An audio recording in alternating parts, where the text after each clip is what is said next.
Hi everyone, welcome to Cache Walks. We've just been reading about the Book of Kells. It's an illuminated manuscript written in medieval times. It's written in Latin and it contains the 4 Gospels of the New Testament. Come and see what we've found out about it. We're stopping in the town of Kells on our way to Dublin, where we are staying for a couple of nights before crossing by ferry to Liverpool. We're here in the afternoon, so have to make the most of a short visit. Looks like a high cross here. We'll call back and take a look at it later. We're heading for an interesting geocache at a sacred well on the far side of town.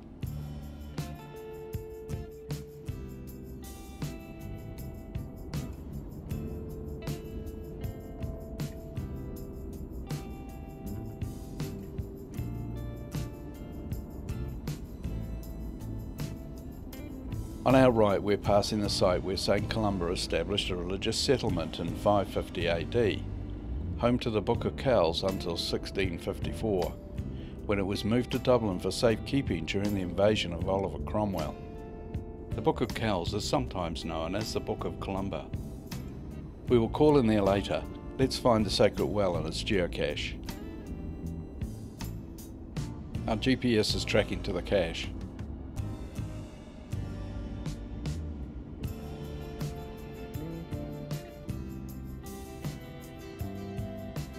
This doesn't seem right. If there was once a road, it ends here now. If we had checked the cache description, we would have seen the cache owner had kindly given the parking coordinates. Back out to the parking spot.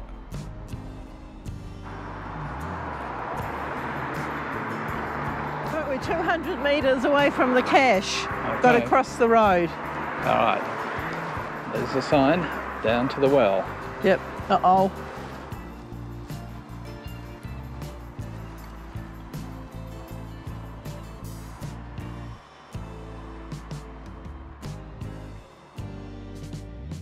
A religious ceremony takes place at the well annually on the 9th of June, the day of St Columba's death in 597 AD. Okay, through you go. Whoops. Wrong way.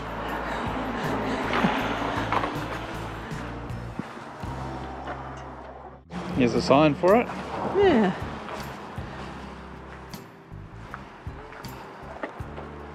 What does it say, Lynn? Born in Donegal around 521, St. what was it? Not sure. No, it was one of the early Irish church's most revered figures. In addition to his monastery in Kells, he founded others in Durrow.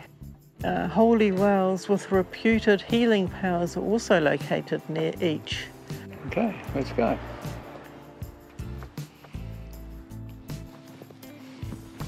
A nice little walk down here.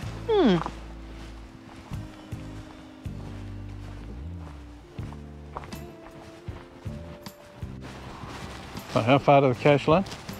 Oh, 118 metres. Okay. Nice walking through under the little tunnel here. Yeah.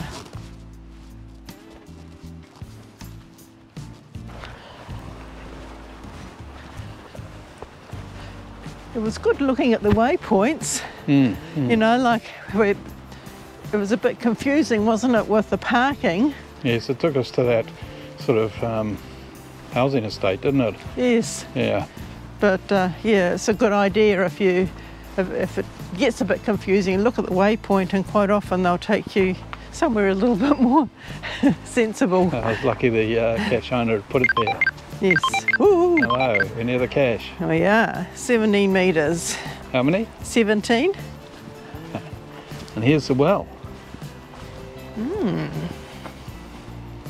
Look at that.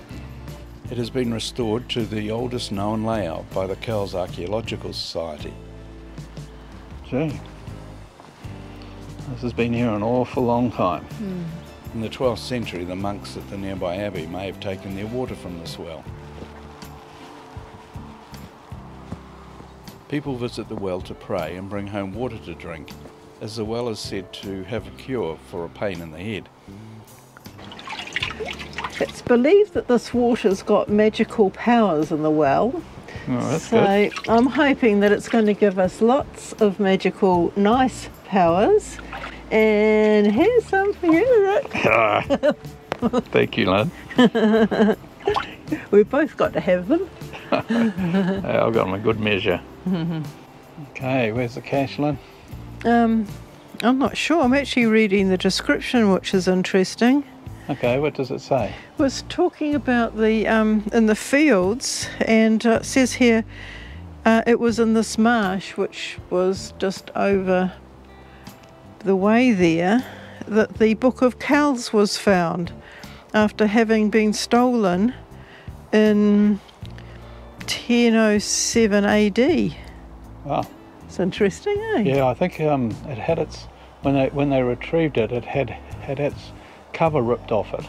Okay. That's one of the reasons that some of the pages are missing from the front and the back, or some of the illustrations are damaged. Right. Because it went missing for a little while. Okay. Now I better see where the cache is. Yeah. Getting distracted. What's the hint? Yeah. Okay. Under a flat stone in the fork of a hawthorn tree around chest height. Well, that's a good hint. Which is great if we know what a hawthorn looks like. Well, we should know. Is it up in front of us here? Could that be the hawthorn there?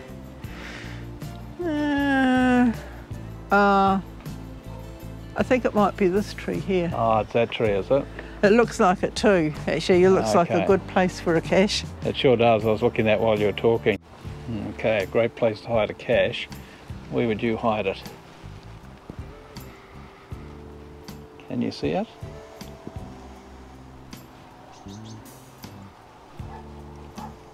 Not in there. Let's have a look around this side. Oh, I see a flat rock in there, but it's not hidden under it. Can you see the cache? It's just sitting beside it.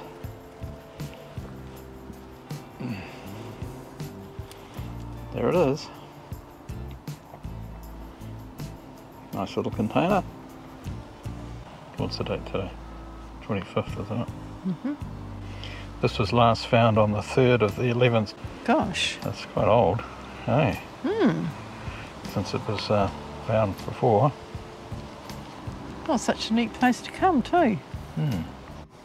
Okay, all back safe and sound, and we put the flat rock back over the top of it. The way the cache description says it should be. Nice hide. Okay, well that's our first cache in Kells, and we learned a little bit about the Book of Kells. Right, onward to learn a bit more.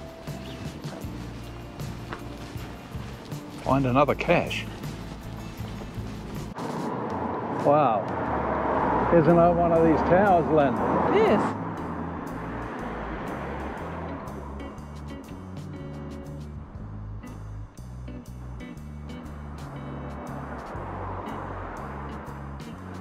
Kells Round Tower.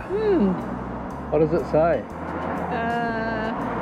This tower is located on the grounds of St. Columba's Church and was built in the 10th century. Wow. As part of the early Christian monastery. It says here, this one's 90 feet high. I think that last one we went to was over 100, 120 Yeah. something.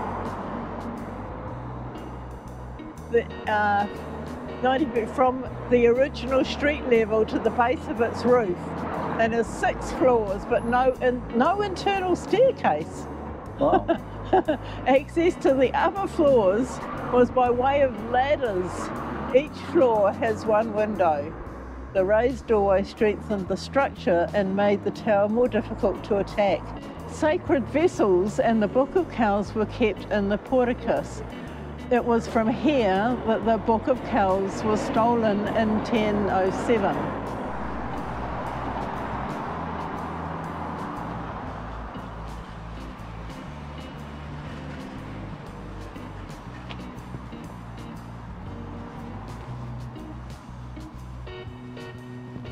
Well, look, there's an old Celtic cross, Lynn. Yes. Another one, lovely. It is thought that this cross may have been carved during the 9th century to mark the safe arrival of the monks from Iona. The cross is 11 feet high and carved from one piece of stone. Celtic high crosses and round tower. The monastery was founded by Colombian monks fleeing Iona after Viking attacks. The celebrated Book of Kells, an illuminated copy of the Gospels, was made about the time that the Iona community came to Ireland. In 1007, the Book of Kells was stolen from the church, which we know, but was found 2 months later covered by a sod and lacking its richly decorated cover. The original church of Kells does not survive. Outside the churchyard is St. Columba's house. A round tower was mentioned in 1076. Yeah. Apparently, it was where the King of Tara was murdered. The tower has witnessed attacks by Vikings and others.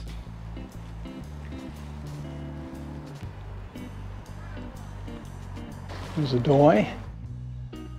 A window for each floor except the 6th floor, which has 5 windows. It is thought that these 5 upper windows represent the 5 ancient roads that meet here at Kells. It's missing its conical top. Go on and have a look at the present church, shall we, Lynn? Yeah. Fortunately, they've just opened it up because it's not normally open at the moment. So let's walk in. Wow, nice church. Hello. Hello, thank you. You got to sign our book before you go. Okay. Our visitor's book, very important. Okay. You might have something nice to say about us too. We're the babysitters here today. Ah.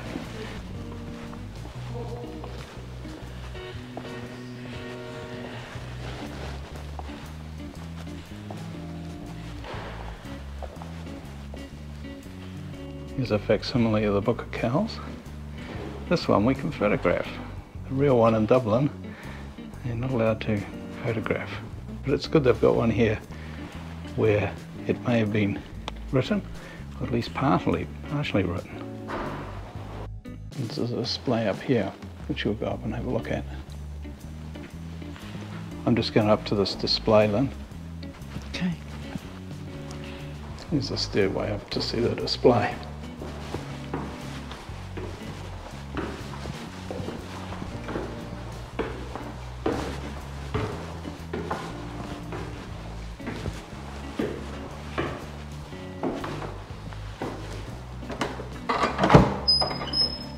These panels explain the carvings on the Celtic high crosses in the grounds of the church. There was originally 5 high crosses here.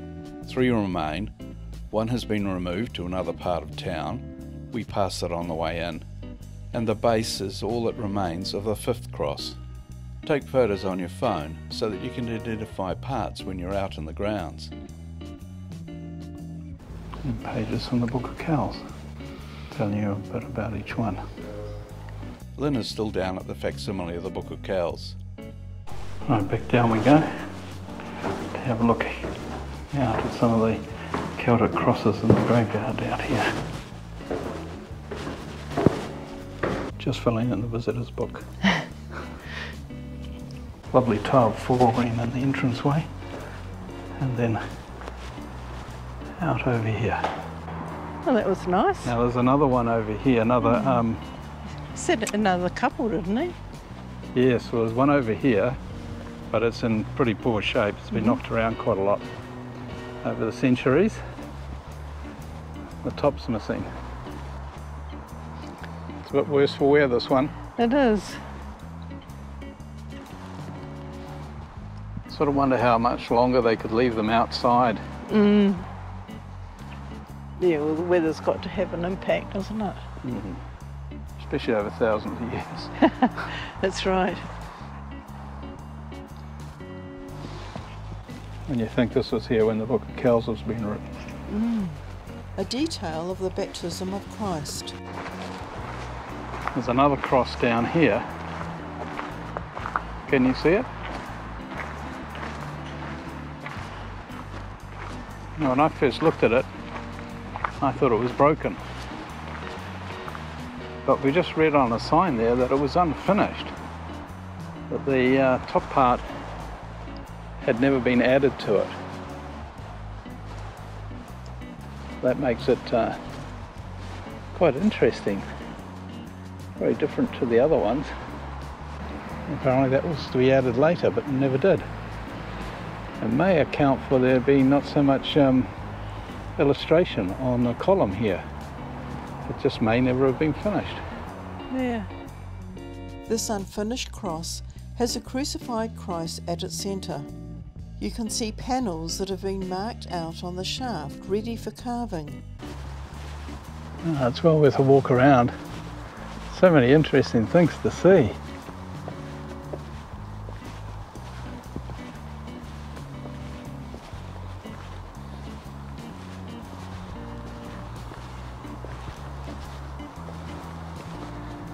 These heads up here have been very badly worn away.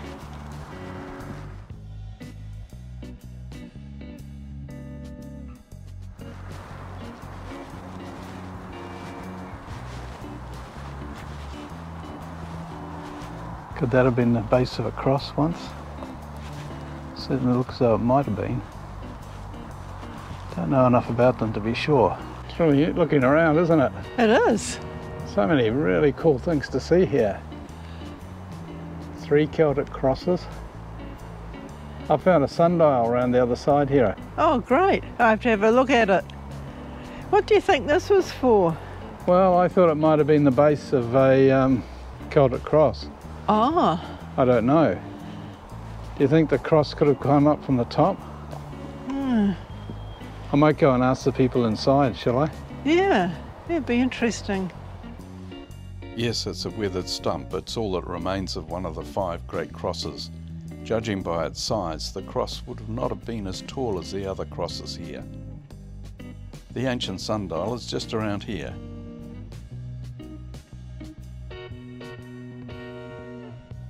This looks like another sundial, little hole in the middle for the gnomon to come out, and then the markings around the circle.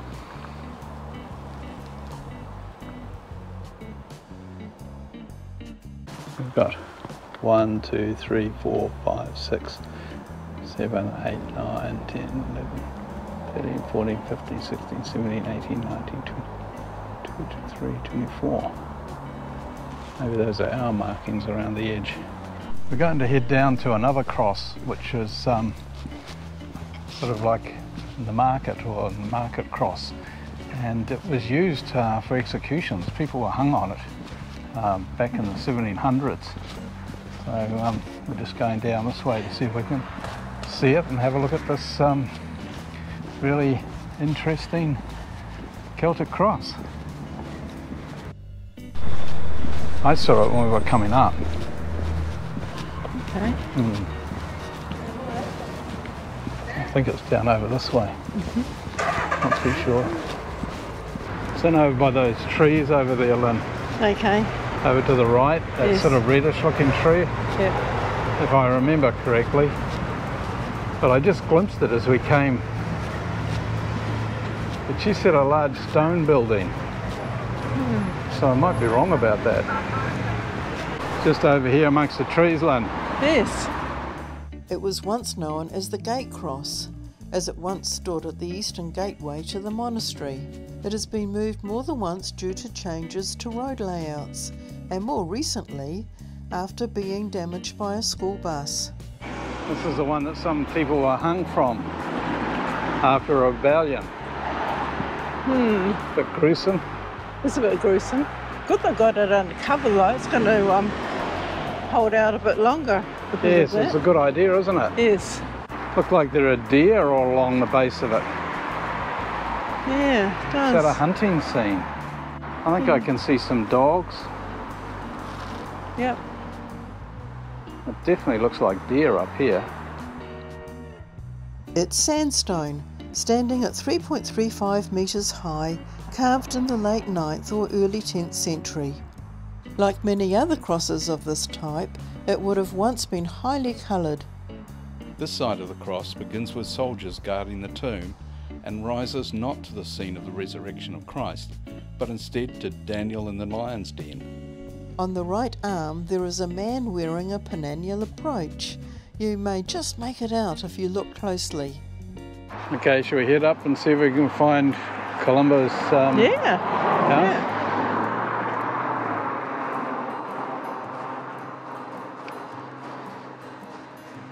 Just have to walk back up through the town. They said it's about 8 minutes away, Yes. so that's not bad. No.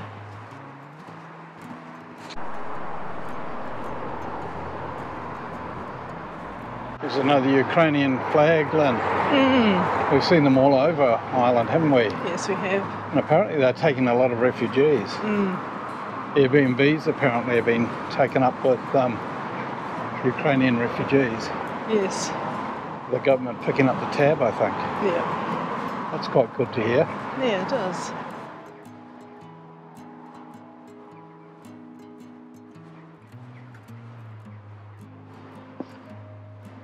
Well, the lady we spoke to said that to get up to his house we have to go right at the church, along Church Lane.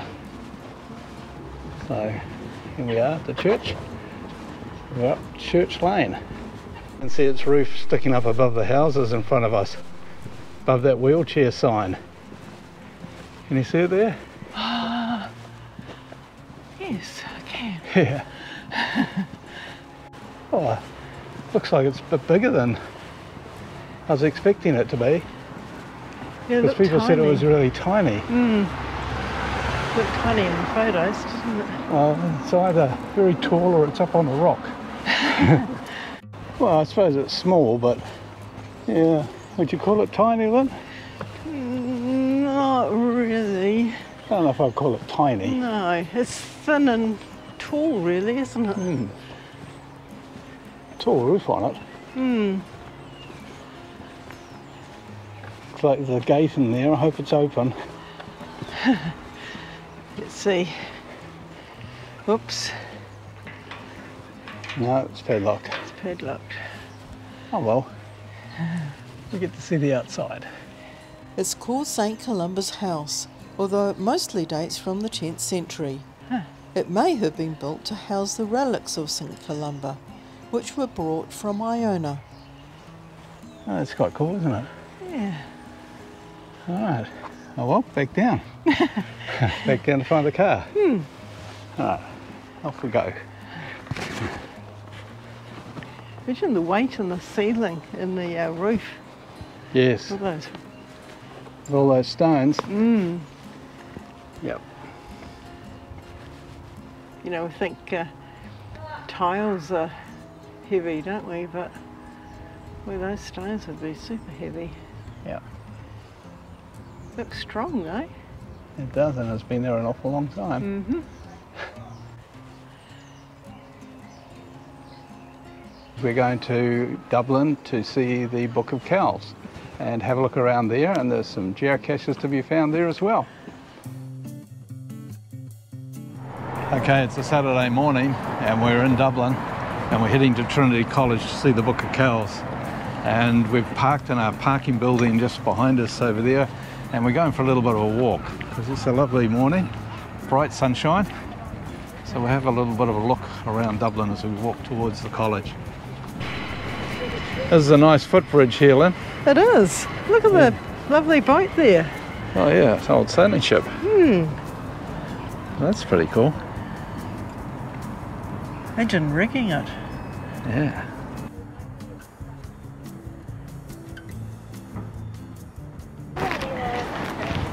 There's the Liffey.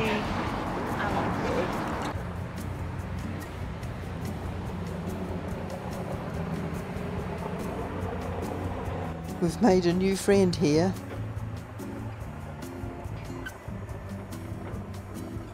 We're tracking to, you can track to Trinity College or you can track to the Geocache. We often track to the Geocache when we're travelling around cities. It's quite a useful way of finding a place you want to go to.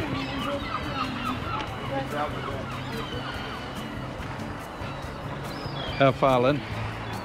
Well, 30 metres to the next turn, about 14 minutes to get there. Cross over to the left here. Yeah. Woohoo. Whoa, here comes the birds.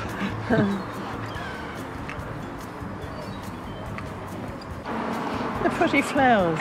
Nice flowers, aren't they?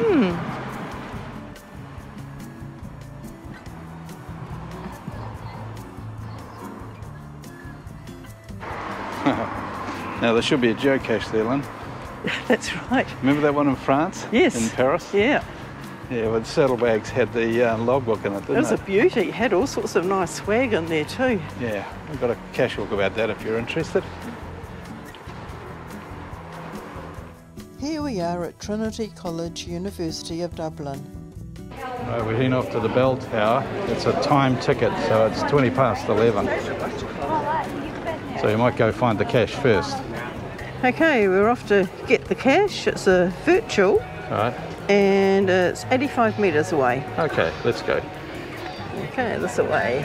Okay, it looks like we're going past the bell tower again.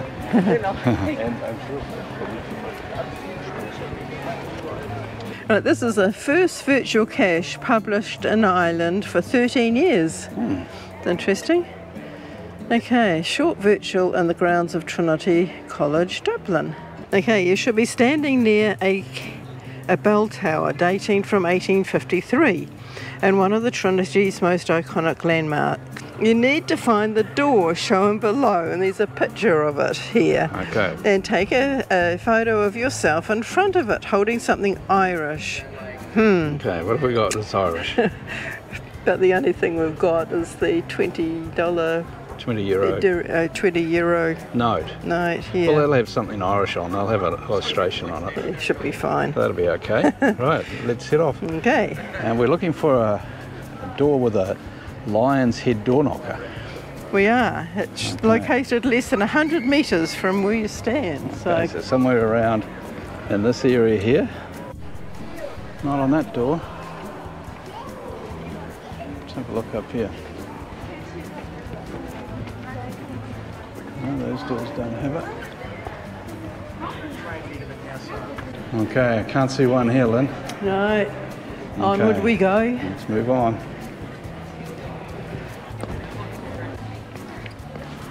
Okay, there's a door up here, Lynn. Let's have a look. No, it's got all modern fittings. Yep. It ain't that one. Okay. Down by the buttery, maybe hidden down here. Nope. That one doesn't have any door handles at all. Okay. Keep looking. Photo for the log. And a favourite from us. Strangely, there's a virtual here. It's called Look at Me. And it says, cool, you found my virtual coin. Feel free to discover me using the code. So virtual trackable in a virtual geocache. That's a bit different. Yeah, I don't think we haven't come across that before, have we? No. No. Now it's time to see the real Book of Kells.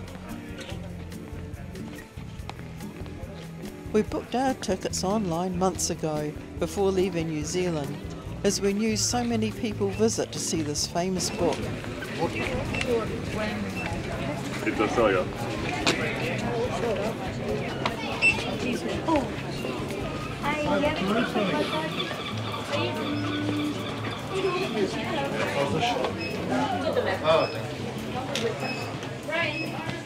Yeah.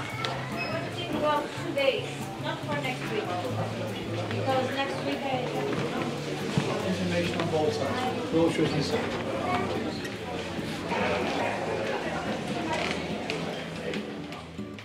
Love the display here as you enter the building. Lots of information about the designs on the pages. The scribes use quill pens made from tail feathers of swan or goose. The pages are made from vellum, treated calf skin.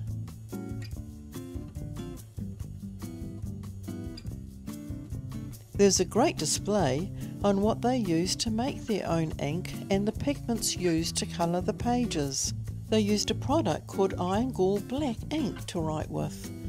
This was a black ink with tinges of purple that was made from oak tree gall, the odd round baseball-sized growths on oak trees.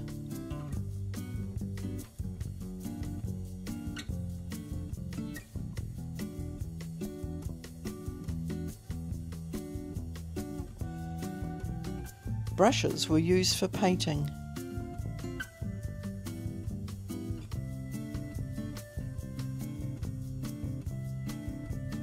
Yellow was from a poisonous arsenic sulfide mineral ground down and used as a pigment, a powder used to add colour into paint. White was from gypsum, a calcium sulfate mineral common in Ireland.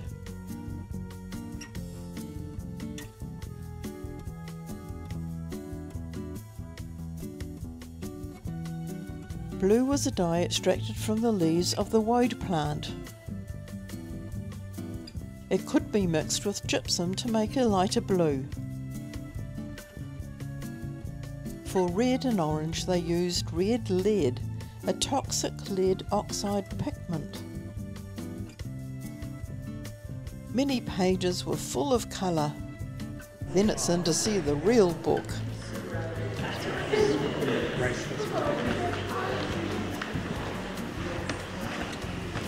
This is a photo of the reproduction we saw in Kells, but it's just what the real book looked like. Now it's on up to check the wonderful old library of Trinity College.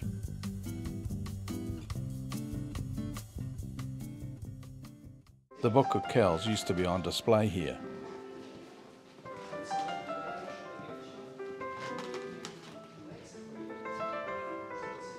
What an amazing place. It's filled with 200,000 of the library's oldest books.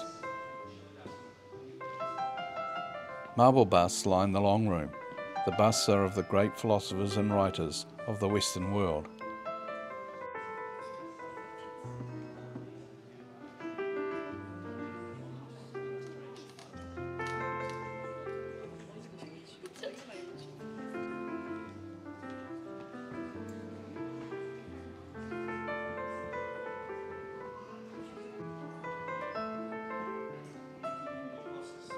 There are other treasures on display here. One of the few remaining copies of the 1916 Proclamation of the Irish Republic, which was read outside the General Post Office in Dublin at the start of the Easter Rising. This medieval harp is the oldest of its kind in Ireland. It probably dates from the 5th century. It is made of oak and willow and is beautifully carved. It's the model of the emblem of Ireland.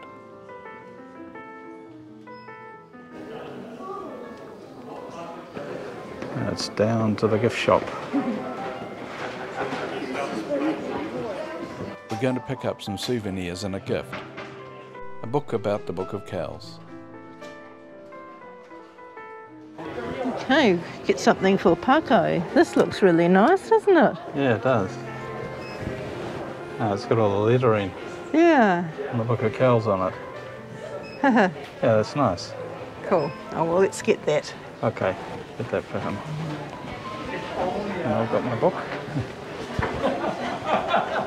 Well, this brings us to the end of our Book of Kells cache walk.